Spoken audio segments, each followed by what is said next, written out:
रिश्तों को समझने में, रिश्तों को चलाने में बड़ी गलतियां हो रही हैं। आप लोगों ने बड़ी बड़ी पढ़ाइयां पढ़ ली, डिग्रियां पाली, पीएचडी कर ली, डॉक्टर, इंजीनियर, एडवोकेट बन गए, पर रिश्ते चलाने में बड़े बड़े इंजीनियर हार गए, फेल हो गए। बड़े बड़े आईएएस आईपीएस फांसी लगा के मर गए, रिश्ते नहीं चला पाए, जबकि वो क्षेत्र को चलाने की ताकत रखते हैं, राज्य को चलाने की ताकत रखते हैं, पर 4-10 लोगों का परिवार नहीं चला पाए।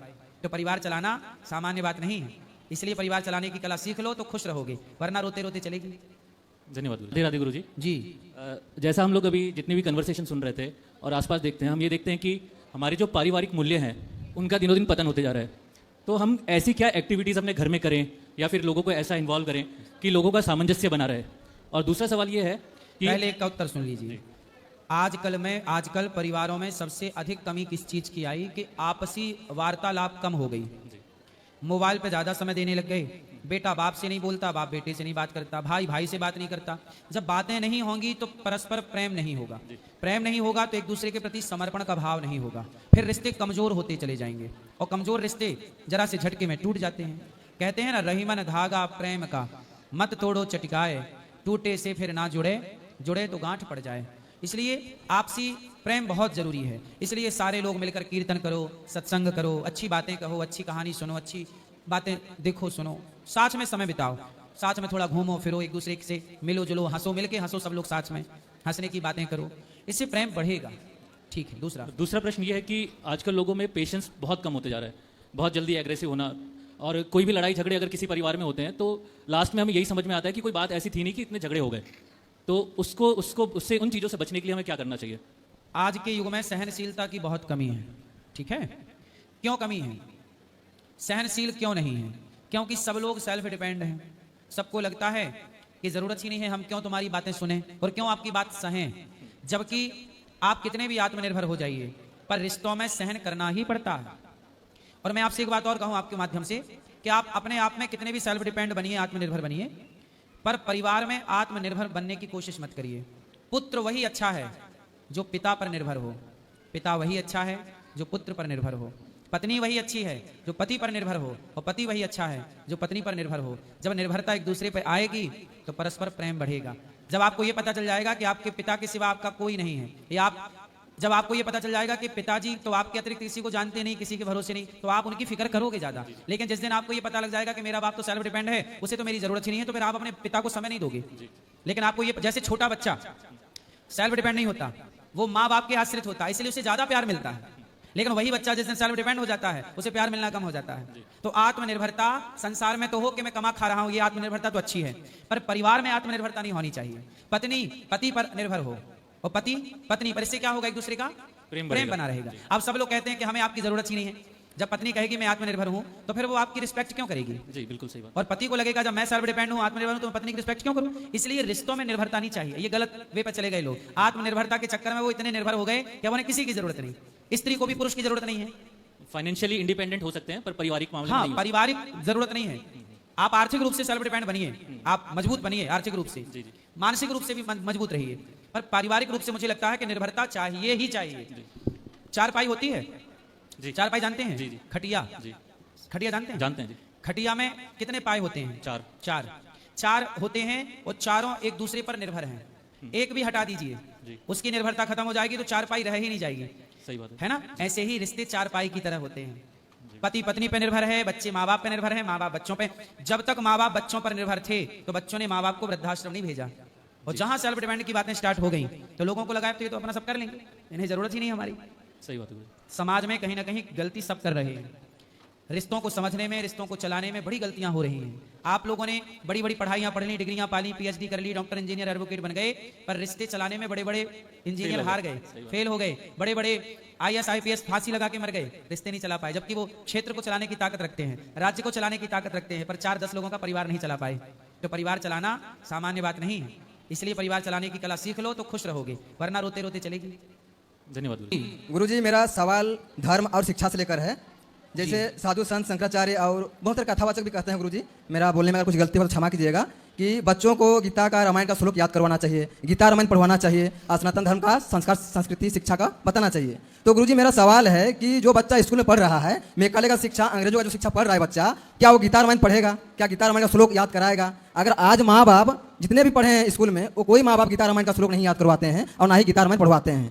जो माँ बाप भी गीता रामायण नहीं पढ़ा और गीता रामायण या गुरुकुल में नहीं पढ़े हैं, वो बच्चे को गीता रामायण का और रामायण का श्लोक कहाँ से याद करवाएंगे? गांव गांव में मिशनरी लोग, क्रिश्चियन लोग आके बच्चों को घर से उठा के ले जाते हैं और ईसाई का शिक्षा पढ़वाते हैं, मेकाले का, उन लोग का धर्म का बारे में पढ़ाते हैं। पर हमारे गाँव गाँव में कोई भी हिंदू जाके बच्चों को गुरुकुल में नहीं एडमिशन करवाता है या धर्म का बारे में नहीं पढ़वाता है। तो जितना भी हम लोग का हिंदू ईसाई में कन्वर्ट हो रहा है, तो उसका गलती हम लोग का हिंदू का है और शिक्षा का गलती है। अगर बच्चा गुरुकुल में पढ़ेगा गुरुजी, तो मेरा 100% विश्वास है कि वो बच्चा कभी कन्वर्ट नहीं हो सकता है और कभी हिंदू धर्म से भटक नहीं सकता है। आज जैसे बहन रो रही है कि मेरा माँ बाप मेरे साथ दुराचार कर रहा है बोल के, अगर इनके माँ बाप अगर गुरुकुल में पढ़े रहते गुरुजी, तो इनके साथ गलत नहीं करते, क्योंकि उनको सनातन धर्म का और सनातन संस्कार संस्कृति का ज्ञान होता। तो सारा शिक्षा से लेकर है। आज मान के चले कोई ब्राह्मण लड़की ही मुसलमान के साथ भाग गई या शादी कर लेगी, या कोई यादव बहन ही यहाँ पर प्रश्नोत्तरी में आती है बोलती है कि मेरा मुसलमान के साथ अफेयर चल रहा है या हम लव जिहाद फंस गए, तो वो भी स्कूल में ही पढ़ी हुई है। गुरुकुल में पढ़ने वाला कभी लव जिहाद में नहीं फंस सकता है। तो गुरुजी जितने भी सवाल आ रहे हैं, जितने भी लव जिहाद हो रहे हैं, जितने भी गलत काम हो रहे हैं, ये सारे अंग्रेजी स्कूल मेकाले का शिक्षा और मतलब विदेशी शिक्षा का है। गुरुकुल का शिक्षा वाले नहीं भटक सकते हैं। तो मुझे नहीं लगता है कि भारत में मेकाले का शिक्षा बंद करके गुरुकुल का शिक्षा की आवश्यकता है। बिल्कुल, सरकारों को इस बात पर ध्यान देना चाहिए और सरकारें ध्यान नहीं दे रही हैं, ये दुख की बात है। तो जैसे गुरुजी गीता रामायण का या श्लोक याद करवाने के लिए बोल रहे हैं गुरुजी, कथावाचक चाहे साधु संत, मेरा बोलने में गलती हो तो क्षमा कीजिएगा। तो जैसे यहाँ पर ये जितना भी कथा हम बैठते हैं सबको भागवत सुनाते हैं गुरुजी आप, लेकिन किन्हीं को भी आप पूछिएगा सवाल गीता का 2-4 श्लोक या रामायण का, तो किन्हीं को याद नहीं है। तो जरूरी कथा सुनना जरूरी है कि गीता रामायण पढ़ना जरूरी है गुरुजी? दोनों जरूरी है। सुनेंगे तब तो पढ़ने के संस्कार आएंगे। जरूरी है दोनों, इसलिए हमने गुरुकुल बनाया है और उसमें काम चालू है। अभी बहुत बड़ा एक गुरुकुल और बना रहे हैं, हजारों बच्चे पढ़ेंगे। हम अपने स्तर से तो कर ही रहे हैं, पर सरकार करेगी तो ज्यादा लोगों को लाभ मिलेगा। सही है, बोलो। गुरुजी राधे राधे। राधे राधे। गुरुजी मैं यहाँ 5 साल पहले आई थी पोथी पाठ रखवाने के लिए। तब से मैंने आपको एक सच्चा मित्र माना है, सच्चा गुरु से माना है। जो सही राह दिखाए वही सच्चा मित्र है जी, वही सच्चा गुरु है, मैं उसे ही मानती हूँ। गुरुजी मेरा बेटा भी आपके ही बताए हुए नियमों पर चलता है, आप ही एक अच्छे आदर्श है उसके लिए जी। मैं आपकी शरण में आई हूँ और मैं सिर्फ एक छोटी सी प्रार्थना लेकर आई हूँ आपके आगे कि इस बार हम 2 बहनें, वो कूलर ऐसे कर दो ना उस तरफ जी, इस बार हम दोनों बहनें पोथी पाठ करवाने के लिए आई हुई हैं जी। ठीक है, हमारे पास ज्यादा सुविधा नहीं है, हम ज्यादा नहीं कर पाते, पर फिर भी हमने मन तो है ना हमारा, हम आए हैं। पर हम 2 दिन हम ठीक रहे हैं यहाँ पर। कल हम आए तो यहाँ गार्ड ने हमें यहाँ रोक दिया और कहा, आप बैच लगा लीजिएगा। आज बैच नहीं लगाया हुआ था हमने। अच्छा, गार्ड ने यहाँ हमें रोका कि आपको अंदर आने के लिए मना किया गया है। ऐसा क्यों गुरुजी?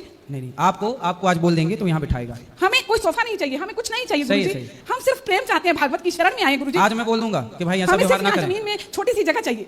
हम कल बहुत रोक कर गए हैं। फिर कथा नहीं सुनी आपने? नहीं सुनी है, क्यों जाएंगे? हाँ, इसलिए इन सब बातों का कोई अर्थ ना निकालो। आपको जहाँ इतना बड़ा प्राण, देखो पीछे भी लोग बैठे, उनको भी सुनाई पड़ रहा है, यहाँ भी बैठे। ये देखो, ये पूरा परिसर है ना, यहाँ कहीं भी बैठ के कथा सुनो।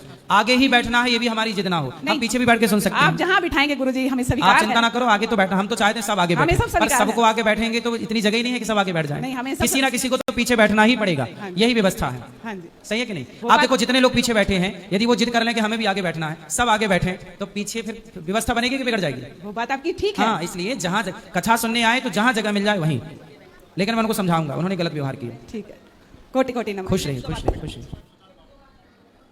और देखो, और किसका प्रश्न है?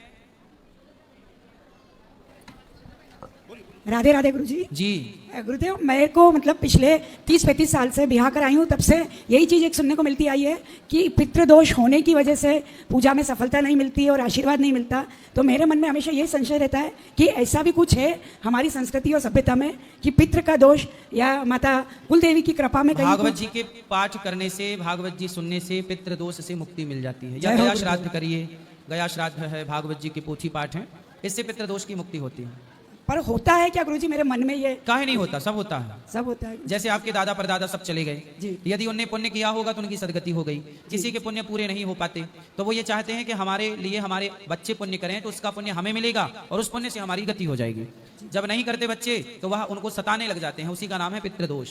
अच्छा अच्छा गुरुदेव, दूसरी चीज, मुझे ना पूजा करते करते अक्सर मेरी आंखें भर आती है और भगवान के साथ एक मतलब अलग ही अनुभव सा होने लगता है, तो उस समय आंसू का आना शुभ होता अच्छा है। भगवान के प्रेम में आंसू आना तो बहुत अच्छा है। चलिए गुरुदेव, बस ऐसी कृपा अगर बनी रहे तो। एक छोटा सा प्रश्न और है कि आरती के दौरान जब कभी उबासी आ जाती है ऐसा, तो वो ठीक होता है गुरुदेव? हाँ, क्या दिक्कत है?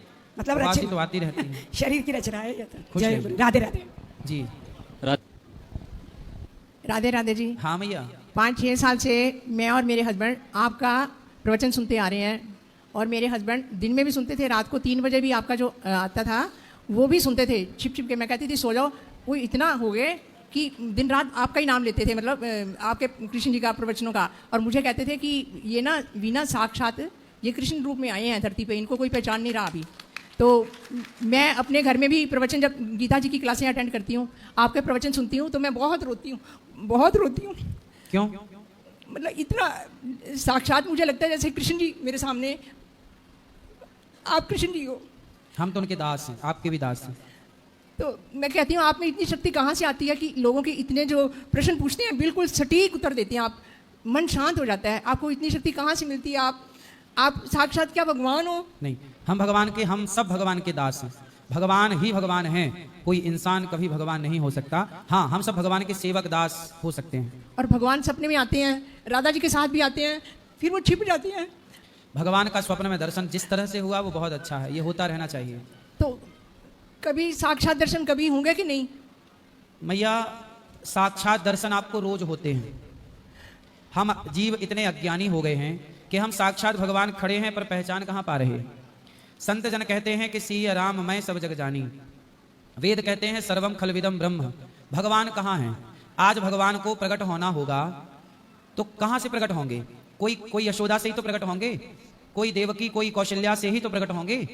तो आज भी भगवान, जितने लोग ये बैठे हैं, बताओ क्या आप खुद भगवान के स्वरूप नहीं हैं? हाँ। क्या ये भगवान के स्वरूप नहीं है? बिल्कुल। इंसान की बनाई पत्थर की प्रतिमा है, लेकिन आप जो है ना, आप पत्थर की प्रतिमा नहीं हो।